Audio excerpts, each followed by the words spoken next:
മാന്യപ്രേക്ഷകർക്ക് എൻ്റെ പ്രണാമം.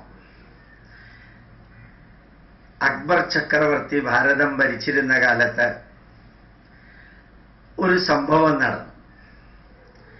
കേൾക്കുമ്പോൾ അതൊരു കഥയാണെന്ന് തോന്നും.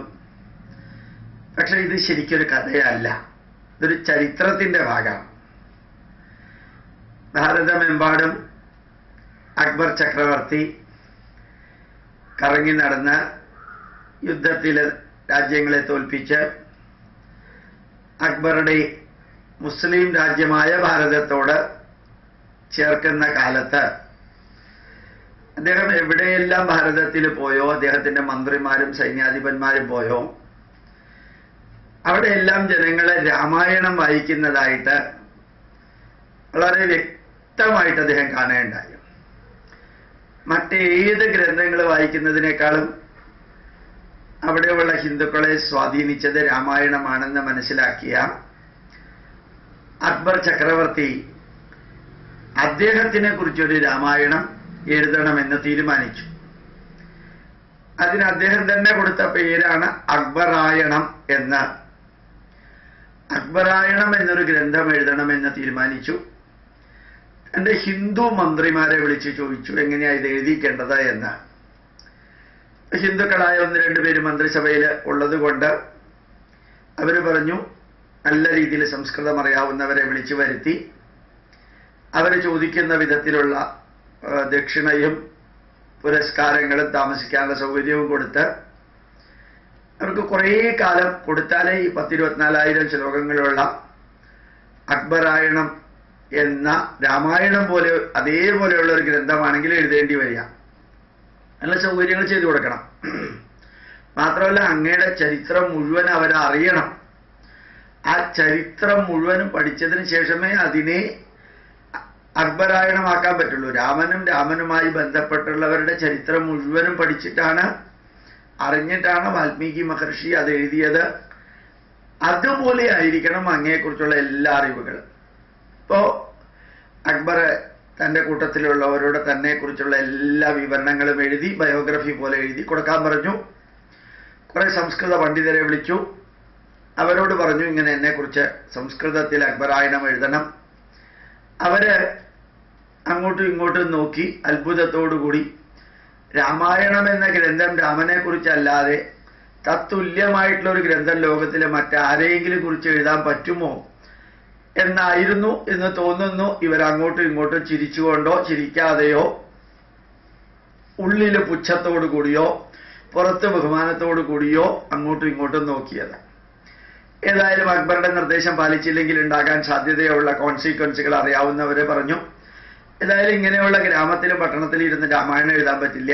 അത് പഠിക്കാനും എഴുതാനും കാട്ടിൽ തന്നെ ഞങ്ങൾക്ക് എല്ലാ സൗകര്യങ്ങളും ചെയ്തു തരണം. അതെല്ലാം ചെയ്തു കൊടുത്തു. അവർ ഒരാളല്ല, കുറേ പേര് വേണമല്ലോ. കാരണം ഇത് ചിന്തിക്കാനും കാര്യങ്ങൾ വിലയിരുത്താനും വാക്കുകൾ പ്രത്യേകിച്ച് തിരഞ്ഞെടുക്കാനും അതിൻ്റെ പ്രാസം ഛന്ദശാസ്ത്രം ഒപ്പിക്കാനും പിന്നെ ഇവിടെ കാട്ടിൽ താമസിക്കുന്നവർക്ക് ഭക്ഷണം പാകം ചെയ്യാനും അതിനുള്ള സൗകര്യങ്ങൾ ഒരുക്കാനുമായിട്ട് എല്ലാ കാര്യങ്ങളും കാട്ടിൽ അവർ പറയുന്ന സ്ഥലത്ത് നല്ല സ്ഥലത്ത് ചെയ്തു കൊടുത്തു എന്ന് ചരിത്രം. ഒരു 6-7 മാസം കഴിഞ്ഞ് അക്ബർ ചക്രവർത്തി അന്വേഷിച്ചു എവിടം വരെ എത്തി രാമായണം. അവർ പറഞ്ഞു ഞങ്ങൾ എല്ലാ കാര്യങ്ങളും തയ്യാറാക്കിക്കൊണ്ടിരിക്കുകയാണ്. വളരെ വളരെ നല്ല രീതിയിൽ നിങ്ങളുടെ ചരിത്രമൊക്കെ ഞങ്ങൾ പഠിച്ചു, എല്ലാം ചെയ്തു.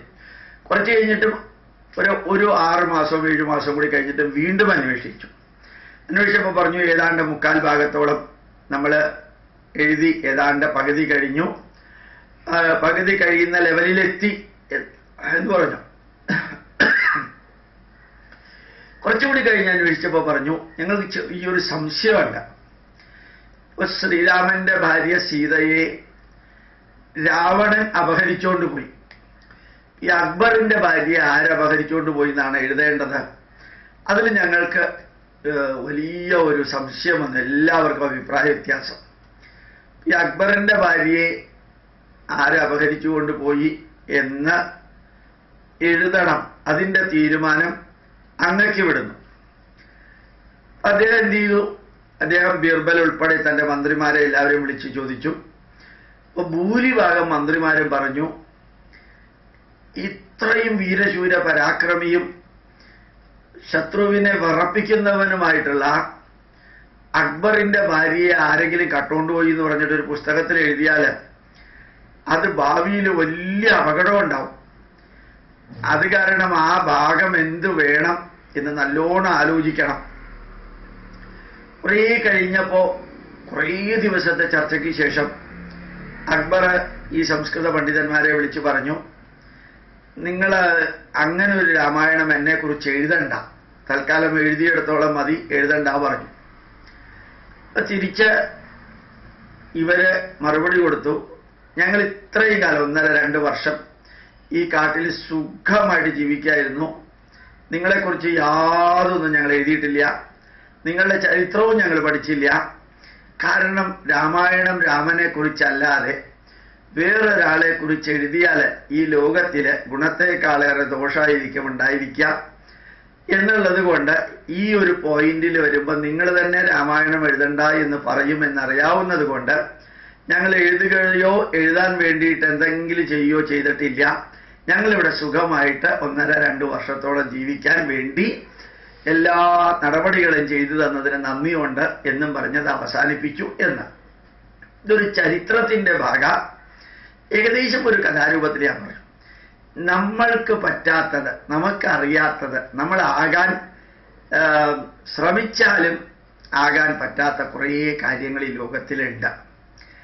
അതിനു വേണ്ടിയിട്ട് ജീവിതത്തിന്റെ കുറേ ഭാഗം മുടക്കി സമയവും ഊർജവും സമ്പത്തും ഒക്കെ മുടക്കിയിട്ട് അല്ലാത്തത് ആവാൻ ശ്രമിച്ചാൽ വലിയ പ്രശ്നമാണ്. എനിക്ക് തോന്നുന്നു ഈ മമ്മൂട്ടി അഭിനയിച്ച ഒരു സിനിമയില് മമ്മൂട്ടി ഒരു അരിക്കച്ചവടക്കാരനാണ്, പ്രാഞ്ചിയേട്ടൻ എന്നാണ് പേരെന്ന് തോന്നുന്നു.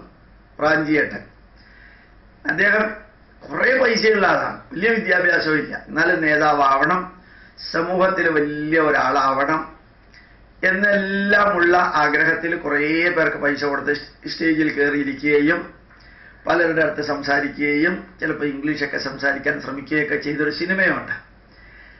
അദ്ദേഹത്തിന് അതാവാൻ സാധിക്കില്ല. സാധിക്കാത്ത ചിലത് അല്ലെങ്കിൽ അല്ലാത്ത ചിലത്, ആവാൻ പറ്റാത്ത ചിലത് ഒക്കെ ആവാൻ ശ്രമിക്കുമ്പോൾ ഈ അക്ബറിന് പറ്റിയ മാതിരി അക്ബറായണം എന്നുള്ളത് എഴുതാൻ പറ്റില്ല ചിലരെ കുറിച്ച്. അവരെത്ര കൃത്രിമമായിട്ടാവാൻ ശ്രമിച്ചാലും അന്ത്യത്തില് അതൊന്നും അല്ലാതെ മടങ്ങേണ്ടി വരും. ഇത് വികാര തീവ്രമായി ചിന്തിക്കേണ്ട ഒരു വിഷയമല്ല, ഇത് വിചാര തീവ്രമായിട്ട് ചിന്തിക്കേണ്ട ഒരു വിഷയമാണ്. നമ്മളല്ലാത്തത് ആകാനും അല്ലാത്തതാണെന്ന് വരുത്താനും ആകാൻ പറ്റാത്തത് ആകാൻ ശ്രമിക്കാനും ഒക്കെ ഇറങ്ങി പുറപ്പെടുമ്പോൾ വളരെയേറെ ശ്രദ്ധിക്കണം. അതിൻ്റെ അർത്ഥം നേട്ടങ്ങൾ ഉണ്ടാക്കരുത്, ലക്ഷ്യത്തിലെത്താൻ പ്രവർത്തിക്കരുത്, അങ്ങനെയൊന്നുമല്ല. ഇമ്പോസിബിൾ ആയിട്ടുള്ളത് അത് ഇമ്പോസിബിൾ ആണ്, അൺനെസസറി ആയിട്ടുള്ളത് അൺനെസസറി ആണെന്ന് തിരിച്ചറിയാൻ നമുക്ക് സാധിക്കട്ടെ. പ്രണാമം, നമസ്കാരം.